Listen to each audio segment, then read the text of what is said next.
All right, good night. Let me start over again. Good evening, everyone, and thank you for joining us for tonight's workshop. Tonight, we want to help residents prepare for the public hearing on the law that was proposed by the town board on February 28th to adopt a community choice aggregation, otherwise known as CCA, program. The public hearing on this law will be held next Monday, March 28th, in person at Town Hall at 7 o'clock. The town board had hosted a presentation by Jeff Demansky on the benefits of a CCA program to reduce electricity costs and to support the development of renewable energy, wind, hydro, and solar in New York State. Jeff works with the nonprofit organization Hudson Energy, whose mission, among others, is to help municipalities adopt CCA programs. Adoption of this law is one of the first steps of several that the town needs to take before final adoption of a program. I'm very pleased to introduce Jeff Demansky, who will lead our discussion tonight. Jeff, over to you. Thank you so much, Michelle, and thank you for having me here tonight. And I'm very glad to be doing this. And that's a perfect introduction. Yep, I'm the executive director of the nonprofit called Hudson Valley Energy, and we are involved in a number of live CCA programs here in the Hudson Valley. And I'm also on the state's team through the New York State Energy Research Development Authority as an expert on these programs, helping communities around the state do this exploration that Tuxedo is currently involved in, exploring whether it makes sense to implement this program called Community Choice Aggregation inside Tuxedo. And yes, to its friends and neighbors, it's known as CCA. We won't use many acronyms, or I'll try to limit the number of acronyms that I use, but CCA is one that we often fall back on. And so tonight, I'm going to tell you what it is, but hopefully do it in a way that makes it really understandable for folks, really looking through the experience of a utility customer in New York State.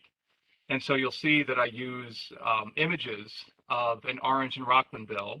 And for the experience of what it looks like when you're in this program, I also use my Central Hudson bill, but emphasizing a number of things that a lot of people don't realize about their utility bill, that it's really two bills in one for folks, and that the utility company is not a full service company since the late 1990s. And as part of that story about understanding what utility companies really are in New York State, we can understand that everyone is currently in a situation where they have choices in front of them, and there's a choice that they have to opt out of currently before a CCA program launches to take advantage of a choice that's available to them. And that if a community, as Tuxedo is exploring, launches a CCA program, it creates a new opt-out choice, but doesn't take away any of the other choices. So we're going to go into all of that and explain the program, and we'll end with, we have this wonderful opportunity to talk about how CCA is doing in a live program in a number of communities here in the Hudson Valley. All right, so that's what I'm going to jump into. So first, I'm going to show you a slide that is a little word heavy, and it defines what community choice aggregation is, particularly from a municipal perspective, because it really is a policy. It's a state endorsed program. It was authorized, if you look at the bottom of the slide, by the New York State Public Service Commission in April 2016. And it's a tool created for cities and towns and villages, municipalities, to give them the ability, if they so choose, to determine default energy offerings for community members, not just for municipal buildings. We're talking about the town offering a new energy choice option, an offering for the members of the community. So residential customers, small business customers, smaller schools, libraries, all the community members. And when we're talking about energy offerings, we're talking about largely the main focus has been for electricity supply, which is the how and where and how much it costs for your electricity to be made and where it comes from. So where is part of it. But it also can be used for, at the state's encouragement, something called community solar. And I'll talk about both of these in some detail. Again, looking at the perspective of the experience of a utility customer and how it looks. So again, this is a policy that if a municipality gives itself the power to do so, it has the ability to offer a new default energy offering, an opt-out offering, and for us, the emphasis is on renewable electricity supply, and that's what community solar is as well, on behalf of all the residents, small businesses, and organizations within the community. So why did the state go about doing this in 2016? It did so to create the potential, these three numbers here in the middle box, to create the potential to save consumers money. So there's a money saving opportunity while also supporting the increased generation of clean power, clean energy within New York State borders. And three, and not least important at all, and there's numerous ways that this is true, to protect consumers from some past challenges that have been common in this energy choice marketplace. And so we'll get into these in some more detail. And this slide will come back with a little bit more detail from to answer the question of why should a community do this, beyond these three overlapping reasons that are put here. Well, Jeff, the last one, protects consumers. I know that I often get solicitations from companies offering, a choice of energy. So I believe, one of the reasons why I think people get confused is that they receive so many solicitations.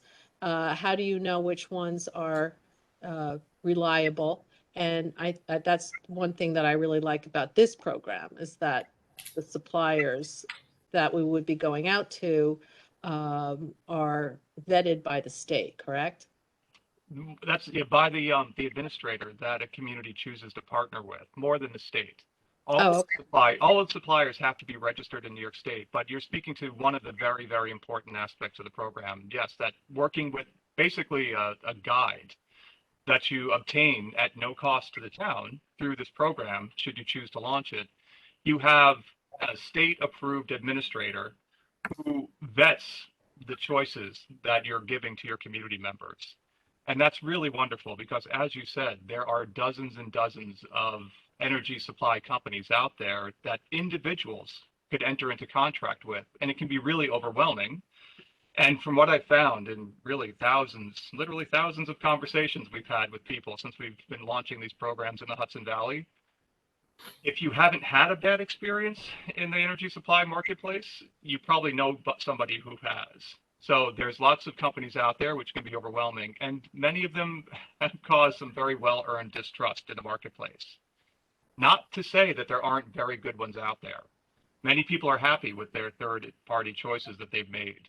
But it is this idea that you have an experienced, knowledgeable partner in the administrator of the program that helps you navigate all the choices that are out there. And really, and I'll say this later in the slide, really optimizes the options that you make available to community members.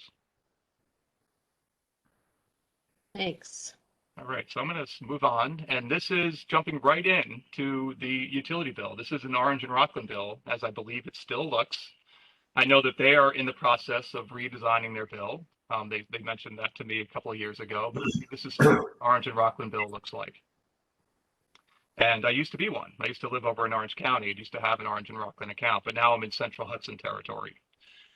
But this is a mass of numbers and black and white text. But on this page, this detailed page for electricity service, there's actually three different sections.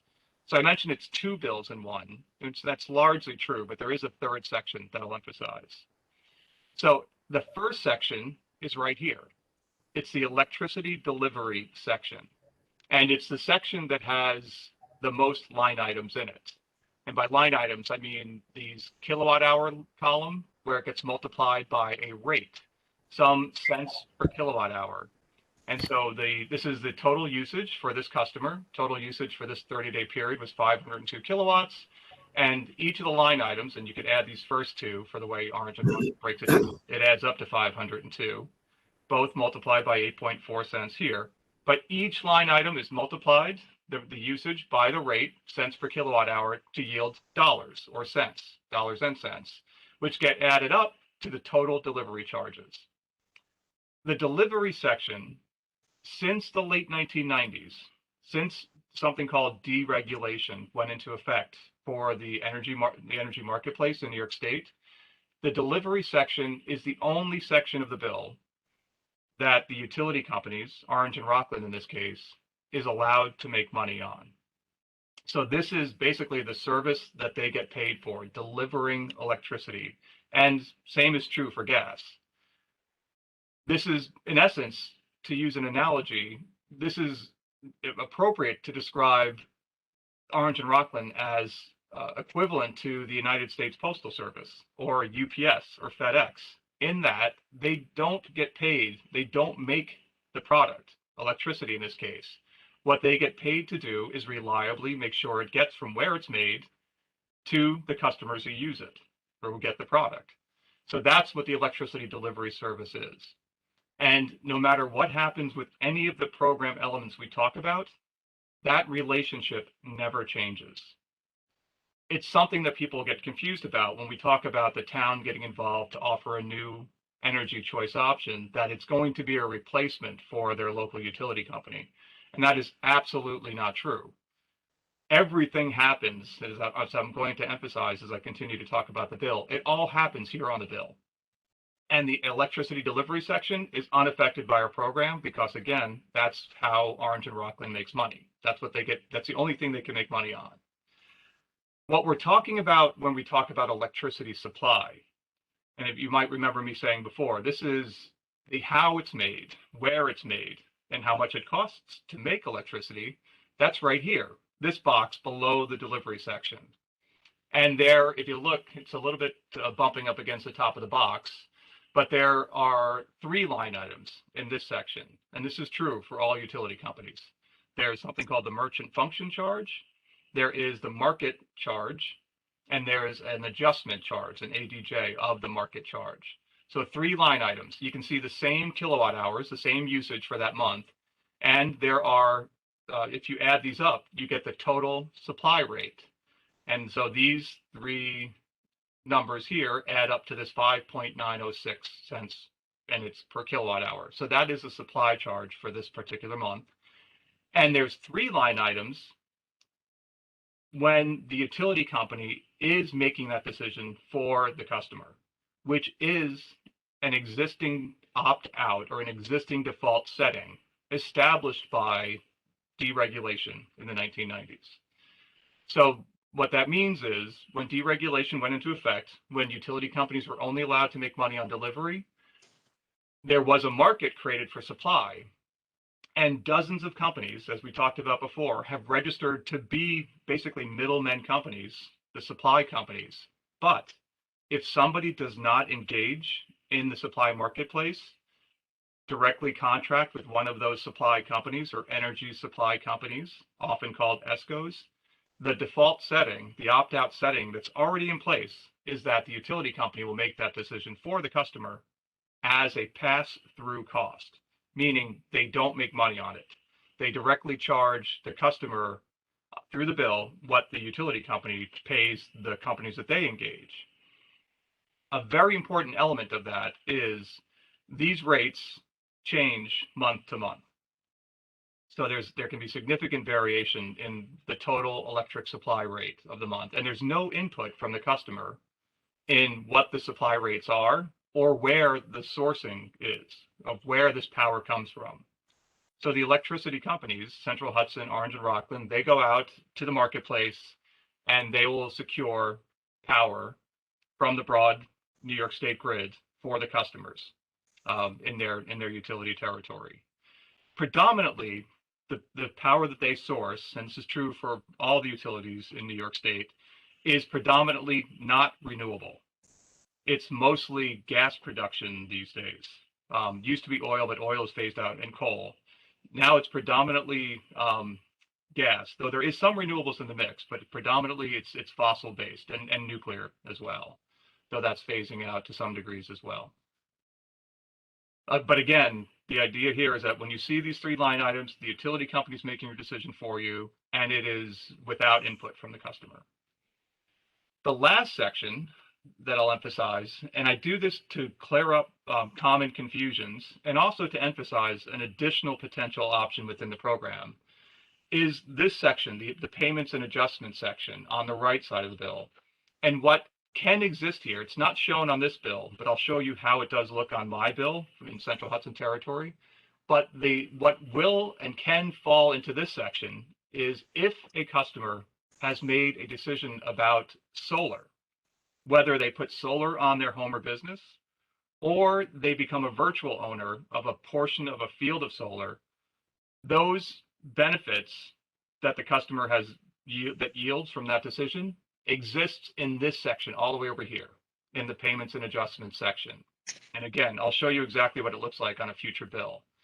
But one thing to emphasize here is that the solar decision, the benefit a customer gets from having a solar system on their home or business or being a virtual owner through community solar, it is different than the supply decision.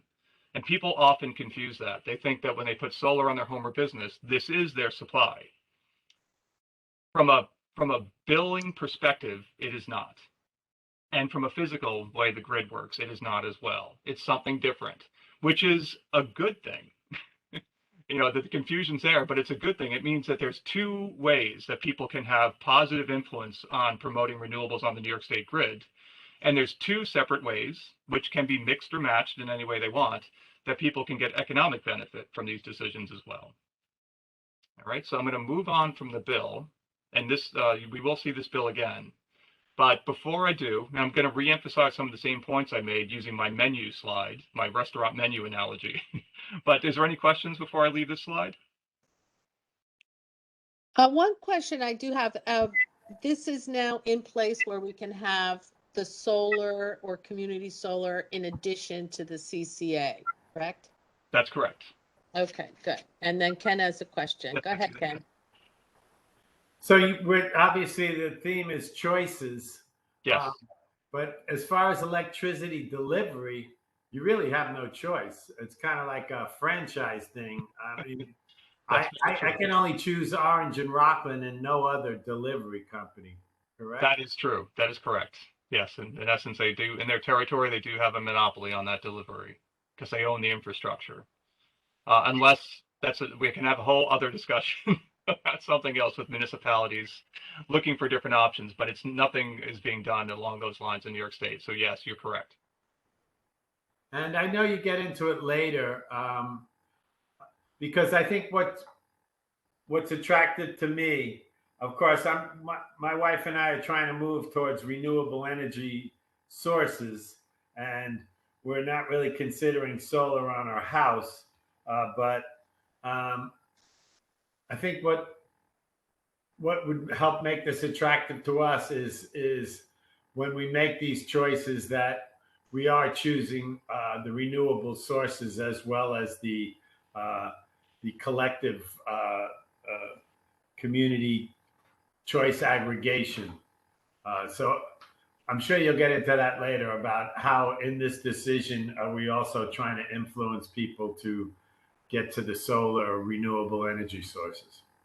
No, I'm really glad you brought that up right now too, because it's not too early to emphasize that is in essence the point of the program. And I'll definitely bring it up again when we bring up that wordy slide and we talk about the reasons this is done.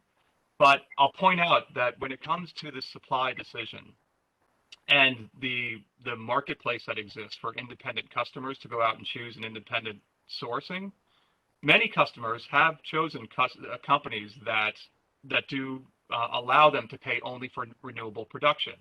So in essence, they're paying for renewable power put into the grid that they can claim, that it is a clean choice that they're making.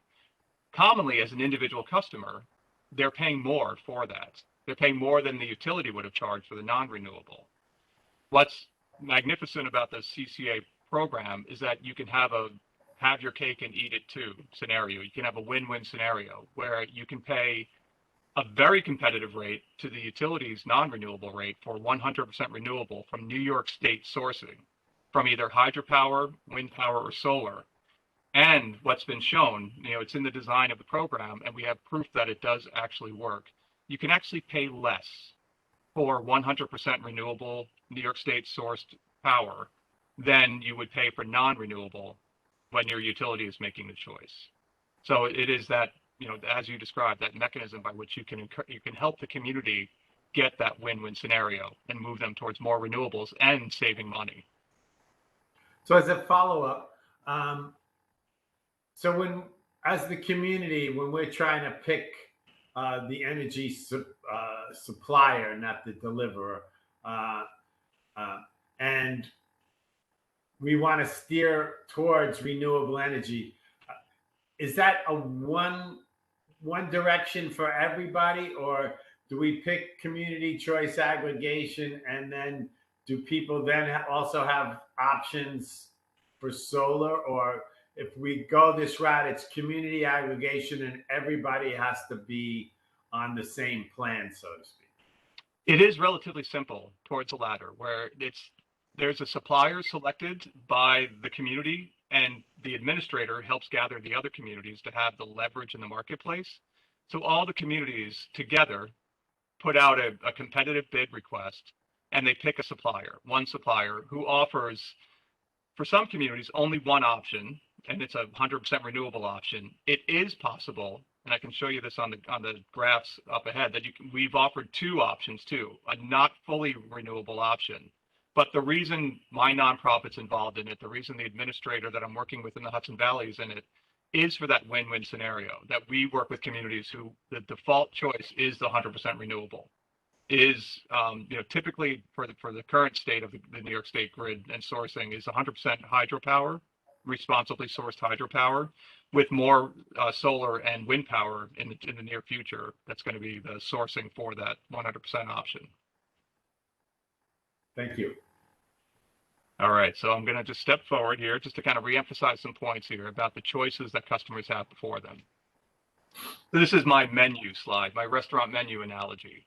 And this is a focus on electricity supply.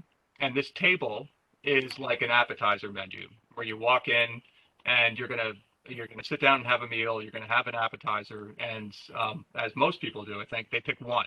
You can only pick one from the appetizer menu, so you got to make a choice. What exists in the electricity supply option to begin with, as I mentioned, is the originally established New York State determined default, where the utility company will make that decision for you. So that's the asterisk is there, indicating that that's the original default. So that's established by deregulation, that the supply decision can, and as a default, is made by the utility company, unless somebody wants to go into the marketplace that was established by deregulation and enter into an agreement with a third-party supplier, an energy supply company, often called an ESCO. And that's a private contract. And they have only the leverage that an individual has. And as I mentioned before, to your good question, they often will pay more if they want to source green power. And a common company that's, for an example of what one of these ESCOs is that many people have heard of is Green Mountain Energy. Ambit, there's others. There's literally dozens and dozens of other companies. But that's a choice that somebody can opt out of this current default setting of the utility company making their decision, and they could opt into having a third-party supply contract. If and when a community launches a CCA program, and I'll show you the steps for doing that, this becomes the third option, a third option that is the new default option. It replaces the first choice as a default, but it does not take away the other choices. So anybody can go with what is chosen by the aggregation of communities as the supplier for that fixed, which, and very importantly, a fixed rate for electricity supply. And I'll emphasize that when I show you the bills again.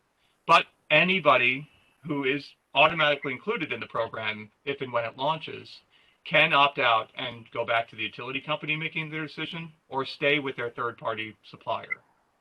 And as a matter of fact, it's worth emphasizing right here that if and when a program launches, the only folks who are included automatically are the folks who are in choice number one to begin with, having the utility company make their decision.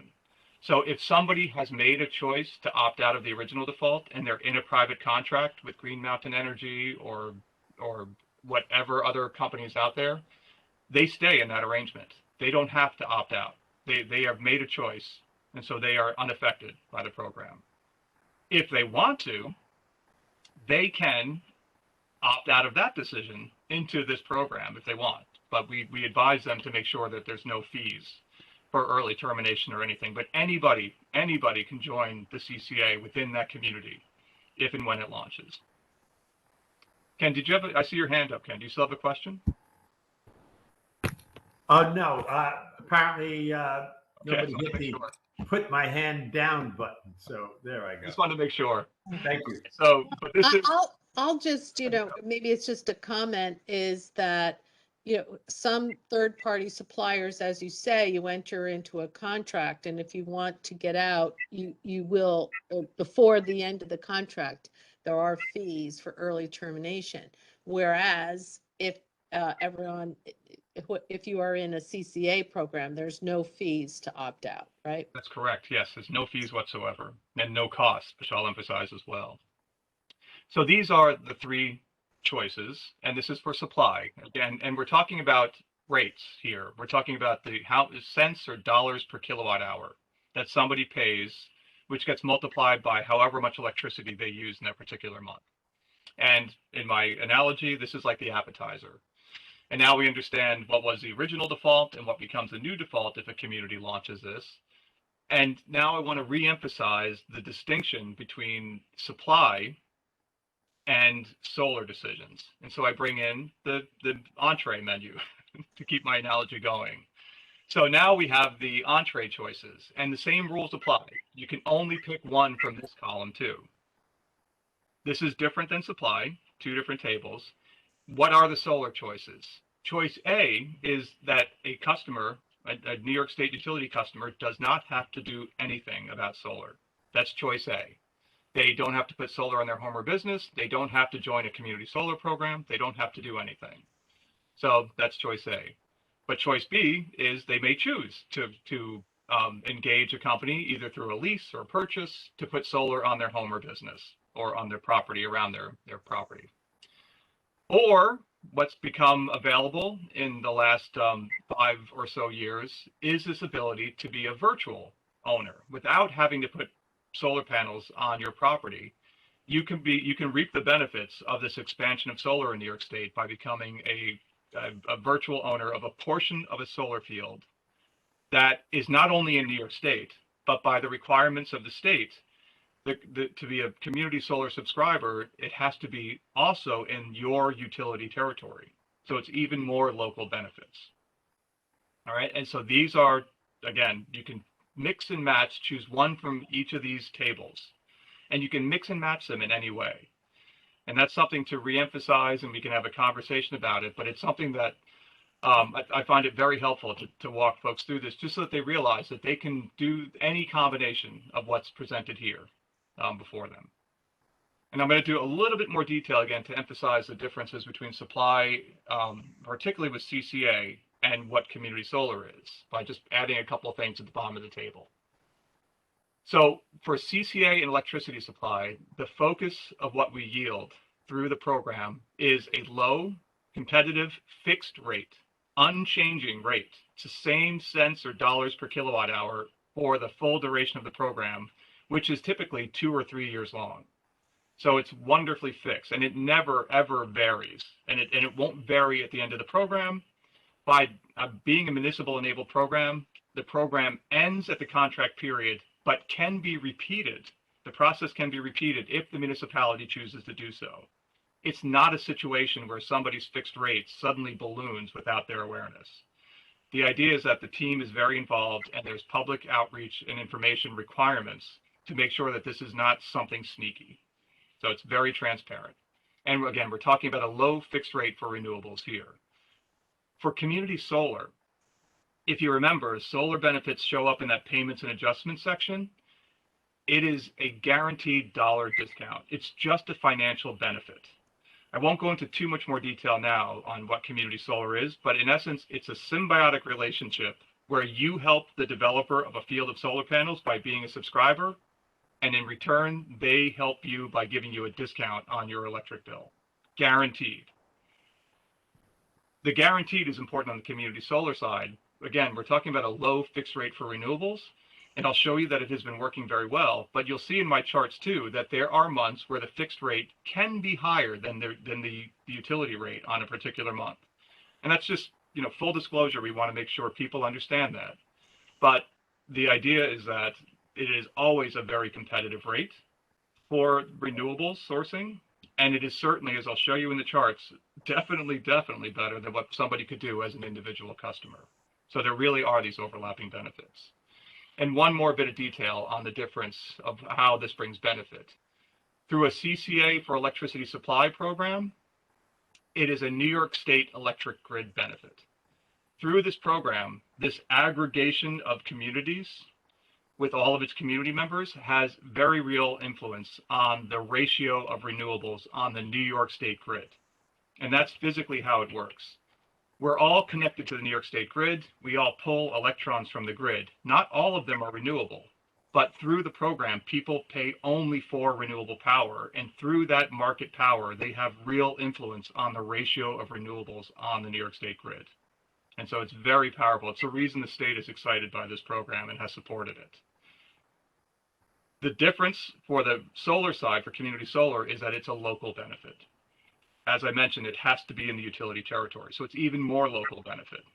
So just, again, to draw the distinctions, not to get too deep into the weeds, but just to make the difference in understanding between CCA for electricity supply and what community solar is.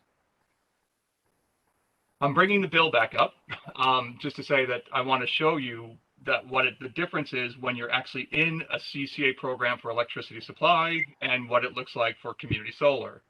I promise you I will get a bill from Orange and Rockland that has both programs in it, but I'm going to jump to a Central Hudson bill to show you what it looks like before and after, in essence, for the electricity supply. So there's our delivery and supply and payments and adjustments section. These are exactly the same on breakdown on a Central Hudson bill. This is my bill. I live in Beacon for Central Hudson. The top box is electricity delivery. This middle box here is electricity supply. And here's my payments and adjustments section. I'll point out already that I am a community solar subscriber. And so this is what it looks like. The fancy term for community solar is community distributed generation. That's the wonky term that the state and the utilities use for it. And you can see that I get a significant credit, a discount on my electric bill. Simple, one line item benefit for being a subscriber, and that lives down here. This is a before bill for the electricity supply. Oh, this is actually an after bill. Oh, where did it go? There it is. I'm sorry, I pressed too many buttons. This is what it looks like before. You remember, I hope, that I mentioned when the utility company is making the supply decision for a customer, there are 3 line items in the supply section: the merchant function charge, the market price, and the market price adjustment. So this is 3 line items. This means that Central Hudson is making the supply decision. When somebody is in the CCA program, when it launches, when the community members have the single fixed rate for all the community members in that community, those 3 line items are replaced by just 1 single line item. And this is it right here. I mean, this is where everything happens. That is the fixed rate. And this was the fixed rate that we had in Beacon and the other 9 communities up here in Central Hudson Territory for the 2-year program that went from July of 2019 to June of 2021. And in essence, that's about it is exactly 6.361 cents per kilowatt hour, or about almost 6.5 cents per kilowatt hour. That's everything. There's no additional fees. There's no charges. This is how my nonprofit and the administrator gets. It's a little fee that's inside of this rate. Everything is in there. And you'll see the comparison that this is a very competitive rate. And that rate gets multiplied by however much electricity I use. And the bill says that we've picked a third-party supply company, and it tells you which one it is. And for that 2-year period, the aggregation of communities picked a company called Direct Energy. So the bill does not say that you're in a CCA program. It does not say that you're in the Hudson Valley Community Power Partnership. It does tell you the name of the company that was picked for the program. And so that's how it looks. Any questions about this, what a live bill looks like? right. No. All right, I'll keep going. We can come back to this. All right, so this is revisiting my wordy slide about what the program is. Here's my definition again about CCA as a policy that's enabled by municipalities to offer this choice option. And we're talking about, again, these 3 reasons why the state is promoting it. The idea that you can get a competitive rate that saves money, that's also supporting more renewable generation in New York State, and in a number of ways protects consumers. There's no commitment. They can opt out at any time. There's no hidden fees or costs. There is that reduction in confusion because the community has stepped to the fore and optimized the choice. So that's all baked in these 3 ideas. And I re-emphasize to the question of why should if these options, if the ability to go into choice 2 for electricity supply is out there, to enter into a private contract is out there, and if an individual customer can go and do community solar, why should a community leader pass a local law and pick an administrator and do all the outreach and then create a new default option, an opt-out option for their community members? I argue that the reasons are that there are significant benefits wrapped up in these 2 reasons right here. One is the idea of the numerous ways it protects the consumers from the bad actors and missteps in the energy marketplace. There is just no ballooning rates. There's no small print. It is a very transparent, simple program that, too, optimizes the opportunities that are out there in the marketplace. A very competitive rate for electricity supply with no ballooning rates and a very clear start and end period. So that's one of the ways it optimizes the offer. And without going into too much detail, it also, if community solar is offered through a program, the best that can be offered for customers for community solar is also vetted and offered by the administrator if that's chosen as an option. So those are the reasons. In essence, it's community leaders just making things simpler and even cost saving for their community members. So this is, in a very wordy slide, all the steps that a community faces to explore and potentially launch, and then ultimately, if they choose to, launch a program. It starts with passing a local law, and this list ends with an active program. But I'm not going to go into more detail. I'm certainly glad to talk about it, but I want to emphasize a couple of things. One, the passing of the local law is something Tuxedo has done. Is considering. So this is what's on the plate about passing the local law to do this program. If they choose to do so, then they can continue to choose how they want to administer the program, who they might choose to work with for the program.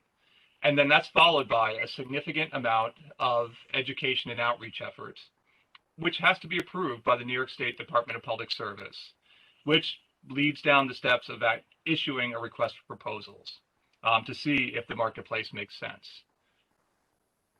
All of these steps that I put inside this box are what I call the no commitment steps. A community can do all of these steps, all of these exploration steps without having to launch a program, all the way up to designing the request for proposals and even issuing it to the marketplace. It's not until, if and only they accept the bid, if they decide to issue the RFP, that you move down the rest of the steps, which includes more education and outreach, and then a letter sent to every eligible customer, and then a letter that comes from the utility company letting people know they're going to be in the program, that you move towards an active program. So this is the non-commitment steps, and this is where Tuxedo is up in this section right now, right there. So they're working on passing the local law, and then how to administer would be next. The bottom at the box at the bottom just emphasizes that throughout all of these steps, there's no direct cost to the town or community members for doing this program.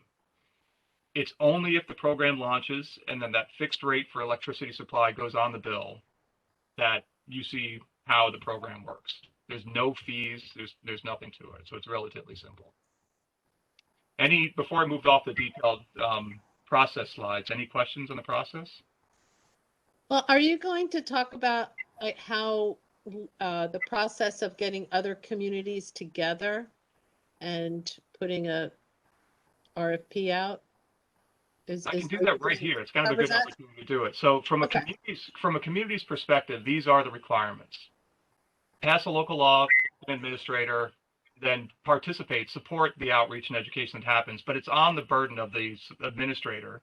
And if it's Jewel, then my nonprofit's involved in the outreach and leads the outreach effort. But what's not on here is the step you said, of getting other communities to aggregate. And this is what community choice aggregation means. It's communities aggregating together for this new choice option. So it's not the burden of the community to gather other communities together. They just worry about what's happening inside their municipal borders. It's part of the process of picking an administrator is picking an administrator that has lots of experience and has basically other communities that are going to be part of the aggregation, and readily to do so in the same timeline that a particular community might be on to do that. So there's none of that burden for the community. It's all basically wrapped up into the administrator choice and making sure that you feel comfortable with the administrator and feel like they have sufficient experience to run the program. How many municipalities are usually involved in a particular aggregation? It's typically somewhere about, in the vicinity of between 5 to 10. It can be more. When Westchester launched its first program, it was about 20 communities. It was 19, I think, when they launched their first program back in 2016. Then they reformed and they had 20, I think up to 26 communities in their last contract outreach effort. But it's more about just getting across a certain level of customers. I mean, because that's what the suppliers are interested in being part of. They are bidding to have the community members that are in the aggregation.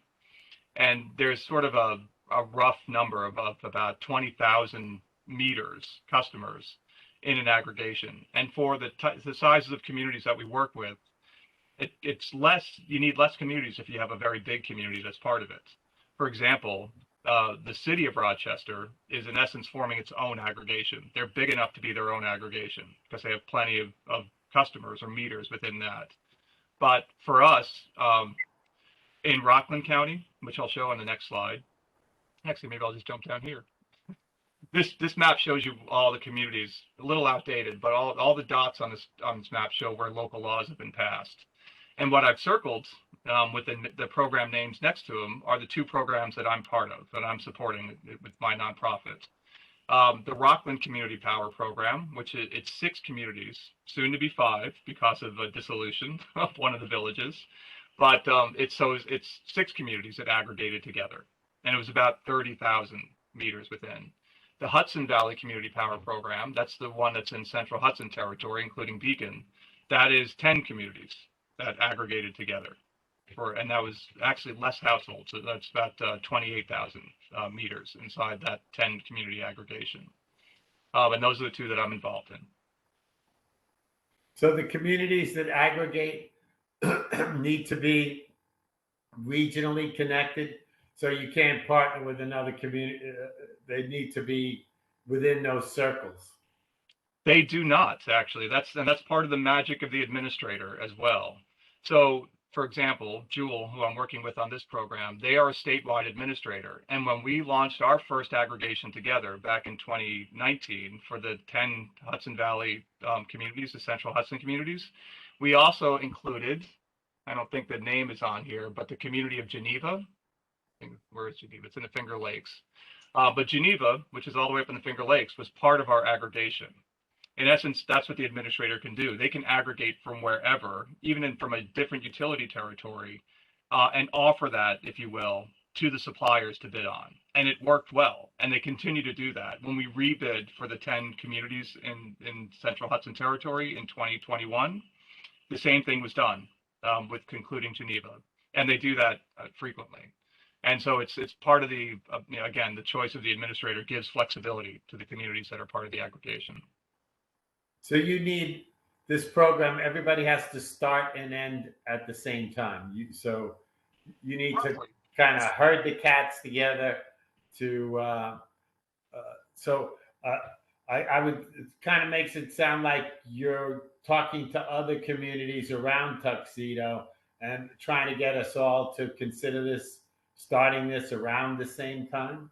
Well, it's kind of the beauty of having done this for a while. We're probably talking to 3 to 4 groupings that are all going to move forward at different times and will all be of sufficient size.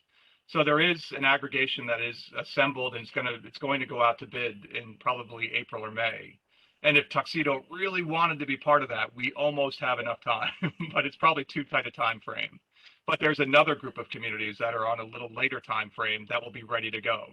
And we've had some communities that worked on launching and it took them a very long time. For example, the town of Highlands and the village of Highland Falls have been considering this for a couple of years, and they're getting ready for a launch this year.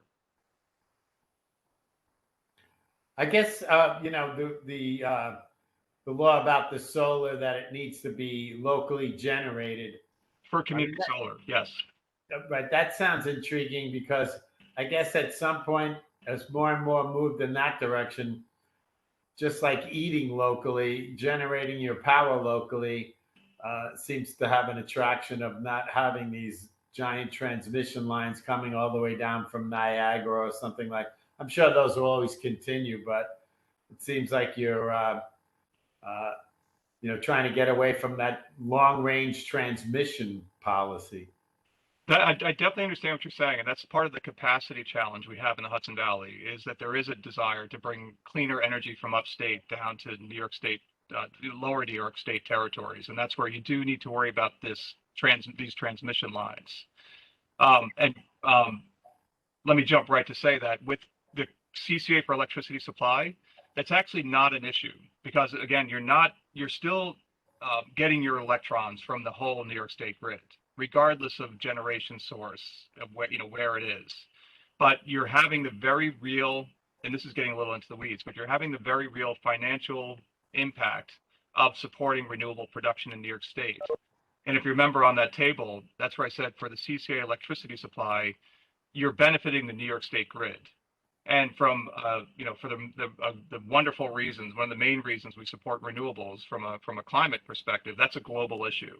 So if you're having influence on the New York State grid from a global perspective, that's as good as it being local. But there are absolutely wonderful benefits to having community solar in your utility territory. More clean air benefits, versus alternatives for combustion, jobs benefits as well. That's not a small thing in the least, that you're creating local job benefits for your community members through more of these projects happening. Thank you. All right, so I'll finish out just with showing some of the performance of the program. People are like, well, okay, you've talked about this. How are the programs actually doing? So I'm starting with the comparable. Tuxedo is in Orange and Rockland territory. The Rockland Community Power, that's the name of that partnership program of these 6 communities. It started in November of 2020, and there's lots of lines on here, so let me explain the lines. The red line is a straight line that is a calculated private market rate that I calculated for a comparable 100% renewable option that an individual customer entering into choice 2, an energy supply contract, could expect at the time I did this calculation, over 9 cents to pay for 100% renewables for a fixed rate contract. So that's all the way up here. That's what an individual customer, third party, 100% renewable average would be. The green line, the straight flat green line here, that is the 100% rate for the Rockland Community Power Program. And that is the default for 5 of the 6 communities. All but Orangetown picked this green line as the default choice. And that's at about if you round up, about 7.3 cents per kilowatt hour. We also offered, by discussion with the communities, a fixed rate for a mix of sourcing that matched what the utility typically does on a month-to-month basis. And that is at about 6.5 cents. And that's this purple line here, this flat purple line. And that's also the default that the town of Orangetown chose that when they launched this program originally. So that's 3 of the lines. Now the wavy lines. The yellow wavy line is the month-to-month rate for predominantly non-renewable, provided by, choice being made by Orange and Rockland for the folks who are in the original default in choice 1. And you can see right when we launched the program, somewhat coincidentally, the program rate, standard rate, was about the same as the standard rate that the rate that the utility charged that month. But then it went up above even our 100% renewable rate. It did dip down in January, and a bit of a roller coaster up and down, but it's very consistent. And as we expect with escalation in utility rates, has stayed above our program rates. There are times it dips down below. So September of 2021, the utility rate dipped below our 100% renewable rate, but stayed above the standard rate of the program, but then went up and then took a strange dip, surprisingly, in February, but very significant increase here in January and again in March, up above 10 cents per kilowatt hour. This can give you like the same feeling of watching a roller coaster, jumping on this yellow line. So what I provided here is a running average. That's what the blue line is. And in essence, this is kind of the best line to look at to see how the program's doing. So the blue line is the running average of the yellow line. So, obviously it matched in the beginning because it's a running average since the beginning of the program. But then we keep running the average on a month-to-month basis based on the movement of the yellow line. And you can see that by April of 2021, it had increased to match our 100% renewable rate.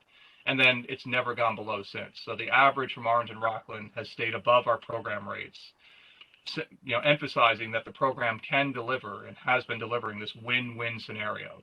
A less expensive rate for 100% renewable that people otherwise would have paid for non-renewables if Orange and Rockland was making their choice. So I think people also would appreciate the fixed cost instead of not knowing month to month what their utility rate's going to be. it is a wonderful element of the program. So you're not only competitive, you're absolutely right. The fact that there's absolute certainty. You know exactly what your rate will be from a month-to-month basis. Your bill could vary based on your usage, but the rate always remains the same for supply. And again, to reemphasize, we've talked about the comparison to the utility in the blue and the yellow lines, but these fixed rates are always better than what somebody could do on the private marketplace. And that's the benefit of aggregating together. It's basically like an analogy I didn't use. In essence, this is like a Costco or BJ's wholesale idea, the power of numbers led by the community leaders. And then one last graph, it's just the 10 communities in the Central Hudson Territory, and these are the 10 communities that are part of that aggregation currently. For the new 3-year contract, which started on July 2021, and this does not show the full 3 years because we're only in the first just over half year of it, but it's a little hard to read the lines because the scale is a little thrown off because the rate has gone just crazy in Central Hudson Territory. In February, it went all the way up to 22 cents per kilowatt hour, which is way above our 6.573 cent per kilowatt hour for 100% renewables that we obtained for this 3-year contract. This is all the way through June of 2024. But the same color coding applies here. This is the private market estimate that I made, closer to 10 cents. And the blue line, again, is the running average of the varying utility rate. And the green line is 100% renewable. The purple line is a standard mix through the program. But the story here is that the blue line, again, just like we saw in the previous, in our Rockland program, has gone up and up and stayed above our program rates. And in this case, with what's happened, and you've probably read it in the news, with the craziness in utility rates, the utility rate has even gone above what I had calculated for a private market rate. But it's well above our program rate, to the tune that in February alone, for all the members in these 10 communities, Jewel calculated that it was a $3.5 million savings versus what they would have paid had they stayed with the utility choice. So pretty significant. And the economic impact of that money, right? People having that money to go back into the community is an economic benefit to the communities. Yep, absolutely. It's funny. We'd had conversations with people last year. I guess it's old news now, but last January was when they had that cold snap in Texas and the rates went crazy down there. And that was for different reasons. But we had a lot of people asking us, well, if you had CCA down there, would you have been subjected to those crazy utility rates? And we would explain, nope, that's exactly what we do. The certainty of a fixed rate, you're protected from that. And now we've, this year, this January and February and March, and I think for the months ahead, it's proving out exactly that idea of the benefit of that fixed rate and the benefit it brings. And that's my presentation. So I'm happy to answer questions.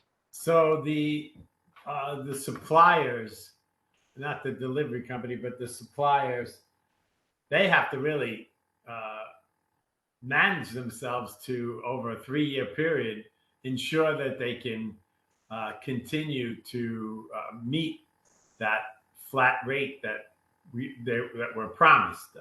That's got to be a challenge for them, I would imagine. Well, the benefit that they have, and I didn't go into that detail, the benefit they have over the utility is that they can it, in essence, to use that term from the financial market, they can hedge, and they look at the marketplace, they look at projections ahead, they look at the demand that's available through the communities, and they'll basically at the time of bidding, if they're successful, they'll buy that power right away, including the renewable attributes, making sure it makes sense for them, and then they're locked in.